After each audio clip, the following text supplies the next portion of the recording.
In this video, I'm going to demonstrate how to solder some of the components we need to get going with building the initial circuits from our lab kit.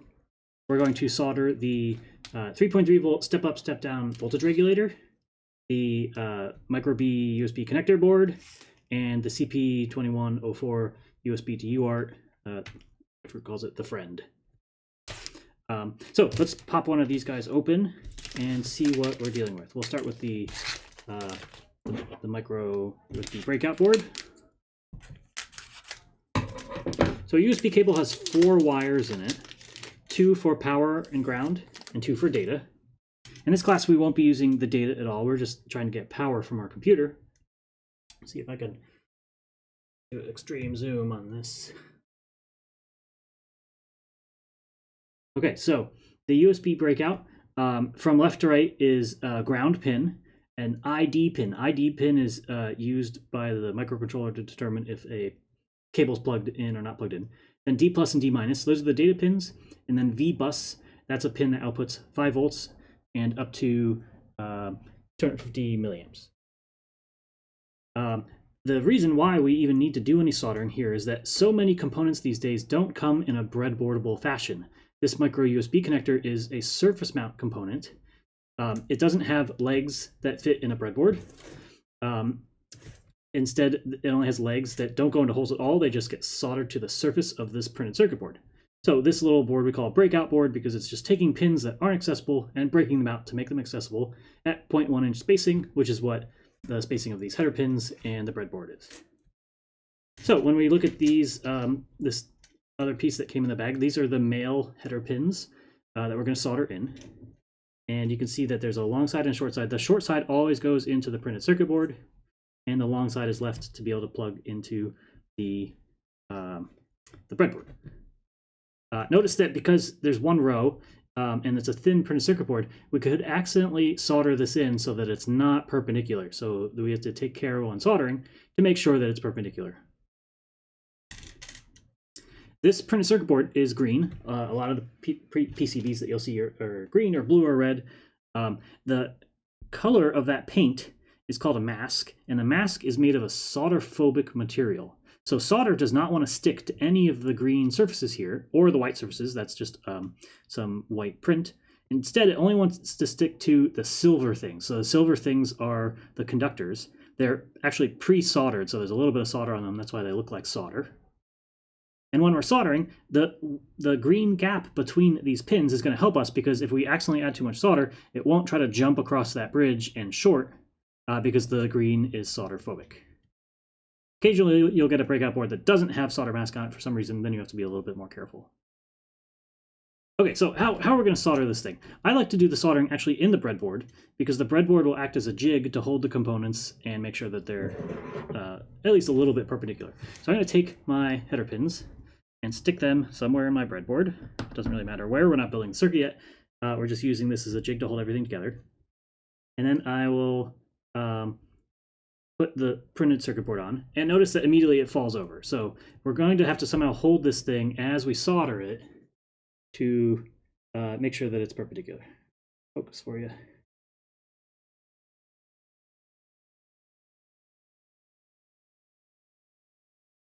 Just a little. Okay.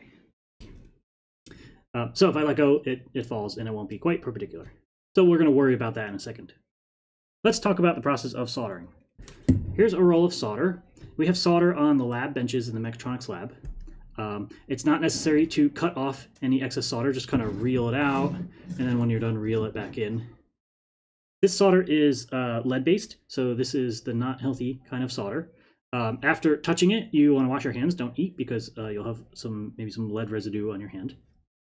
Notice that this solder doesn't fit in the breadboard. This is not wire.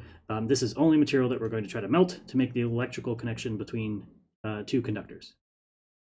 The solder is kind of neat in that it's a tube, and in the middle of the tube is a paste called flux. And flux is the magic behind soldering. Flux, when it melts, goes from a paste to a liquid, and it pulls heat with it, and it also acts as a cleaner. So it helps clean the tip and clean all the components that we're trying to solder together. So the flux solder combination is very important here. All right, here is a soldering iron. zoomed in a lot, so it's hard to see at one mask. But this is a pen style soldering iron. It's like a 30-watt iron. This kind of soldering tool is only good for soldering electrical components. This is not the kind of soldering you would see, like, for instance, doing big, thick wires together, or like copper pipes in your kitchen. That's a different kind of solder. This is only electrical soldering. When it's on, this part up here, this is the hot part. There we go. So you don't want to touch any of this bare metal, all very hot. And then the extreme hot tip is where we'll be doing the soldering. Notice that, you know, the tip, even though all the tips might have the same chisel shape, might have different hot spots on them. So every soldering iron is a little unique. So this soldering iron is on and it's hot. Can't particularly tell by looking at it. But what I can tell is that it's very dull.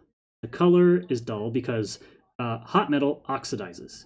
Oxidation is a layer of crud on the metal, and it doesn't conduct heat well. So the first thing we need to make sure is that we clean the tip of our soldering iron, because we want the maximum temperature on the surface of this metal. That dull crud on there is going to act as an insulator and not let the heat transfer. So how do you clean the crud off?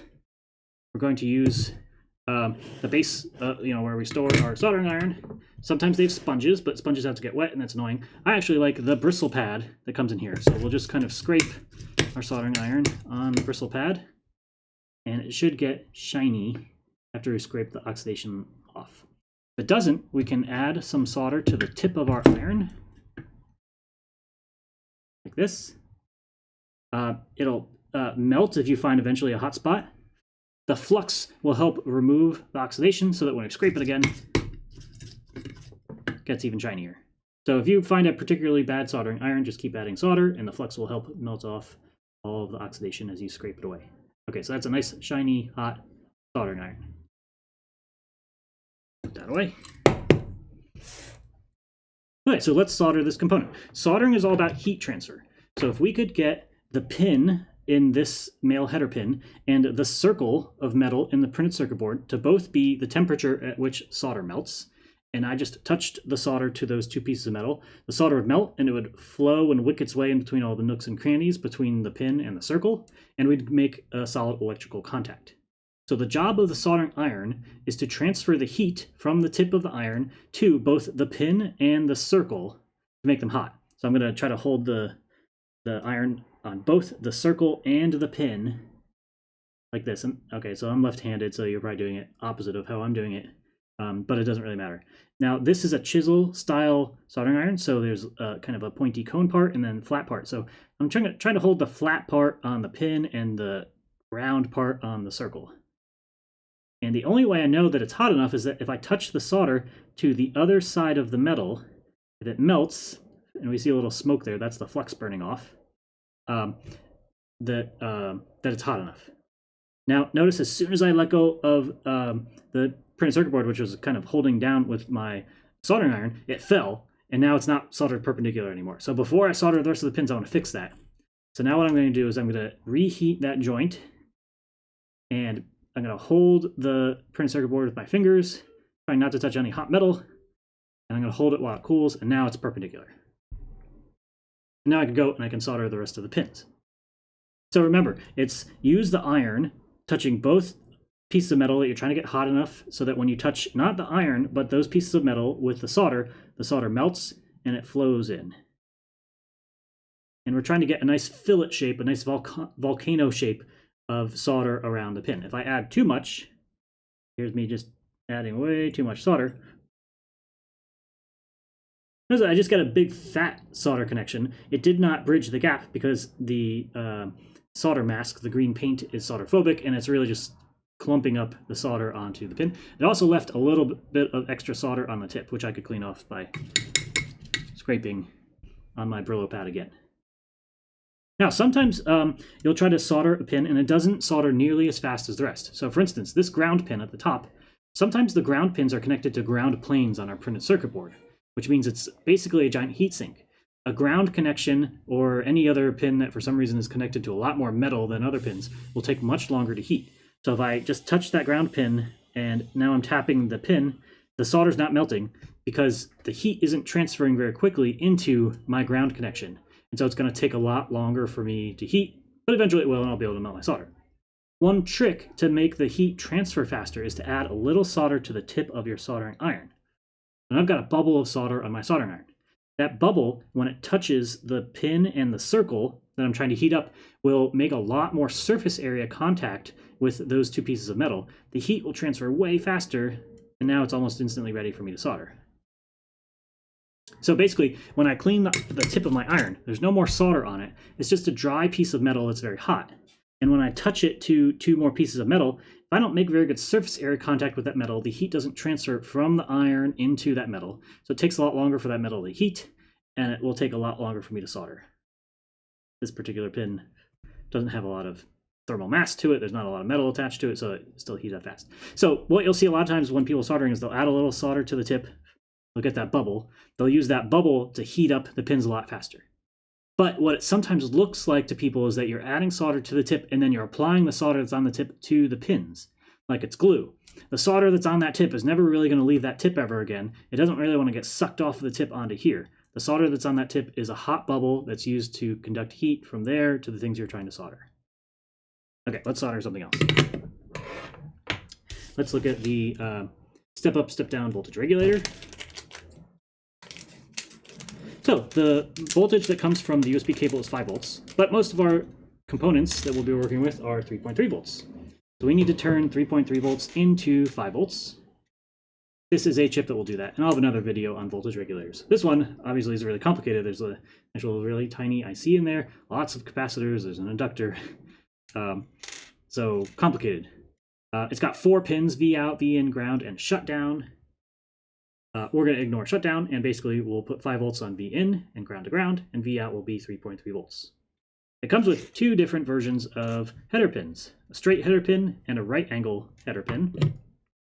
So we can choose whether this chip should lay flat like this on the board or stacks up vertically, or we could accidentally solder upside down. Not that that's bad, but now if you were to solder it in this direction, you can't see the pins. So definitely solder it like this, or use the right angle header pins to solder it like this.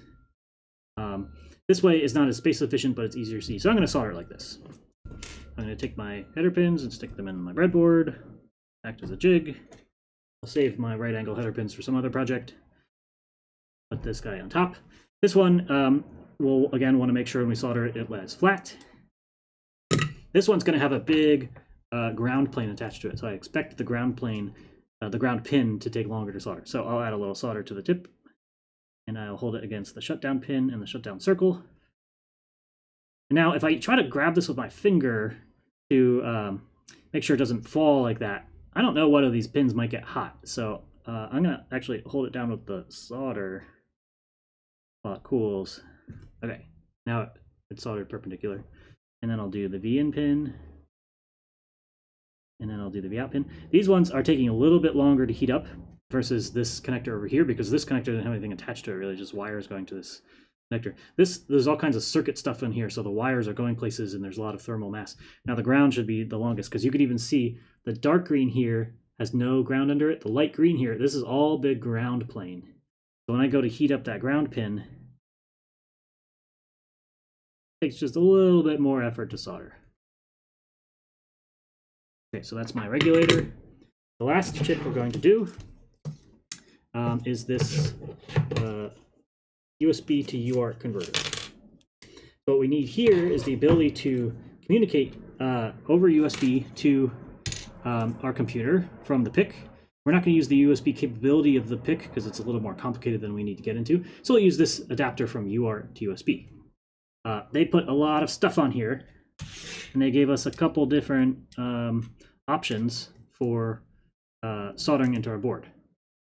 So what we could do is we could take these male header pins and we could break them in half and put them into the sides of our chip like this. And then we have access to all the special pins that this chip has. But the pins that we're actually interested in are the pins that are on the back of the board. So they gave us female header pins that we could solder in like this. And then when we plug our USB cable in, this would be like kind of a big USB adapter board that we could then stick in to the top of our breadboard. I'm actually not going to do that. I'm going to take the header pins that they gave us that were designed for those sides, and I'm going to put them in this way. get our pins just to snap apart. And I'll solder the board in like this. And later on, if we figure out we want those pins back, we'll do something else there. But I don't think we'll need those. The pins that we really care about are the pins on the back of the board. Okay, so let's do that soldering again. I'm going to solder the RTS by I'm holding the flat spot on the pin and trying to hold the round part on the circle. I'm not touching the iron tip, I'm touching the metal. The solder flows in. Try to hold it down with the solder so it doesn't collapse. It collapsed a little, but that's okay. I'll do each pin one at a time. Sometimes I exhale while it's melting, so I blew all the smoke away. And the goal is to hide all of the gold that comes on these circles. So these green boards that came from Pololu were pre-soldered. We didn't see any gold. These from Adafruit haven't been pre-soldered. Instead, they put a gold plating on top of their things that need to be soldered. So it's gold. So when we add solder, we can tell if we can't see any more of the gold on any of those pins, that means there's enough solder. This one here, I can see a little gold, so I'll just add a little bit more, although there's already enough. Okay, so those are the first 3 chips that you need soldered for the first, like, maybe 2 weeks of class. Practice those, and then we'll come back and we'll do some more soldering when we need the more advanced chips.